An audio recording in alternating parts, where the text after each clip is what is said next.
آج میں آپ حضرات کو بتاؤں گا کہ آپ کو اذان اور تکبیر کا جواب کس طرح دینا ہے۔ تو جب مؤذن اذان کہے اور اللہ اکبر کہے تو آپ کو اس کے جواب میں اللہ اکبر ہی کہنا ہے۔ 4 مرتبہ وہ اللہ اکبر کہتا ہے مؤذن، تو 4 ہی مرتبہ آپ کو اللہ اکبر کہنا ہے۔ پھر اس کے بعد جب مؤذن اشہد ان لا الہ الا اللہ کہے تو آپ بھی اشہد ان لا الہ الا اللہ کہیں۔ جب مؤذن اشہد ان محمد رسول اللہ کہے تو آپ بھی اس کے جواب میں اشہد ان محمد رسول اللہ کہیں۔ جب مؤذن حی علی الصلاۃ کہے، اب آپ کو اس کے جواب میں لا حول ولا قوۃ الا باللہ العلی العظیم کہنا ہے، کیونکہ یہ کلمہ شیطان سے آپ کی حفاظت فرمائے گا۔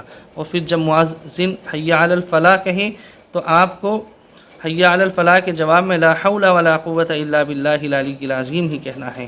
پھر جب مؤذن اللہ اکبر پھر پکارے تو آپ کو پھر جواب میں اللہ اکبر کہہ دینا ہے۔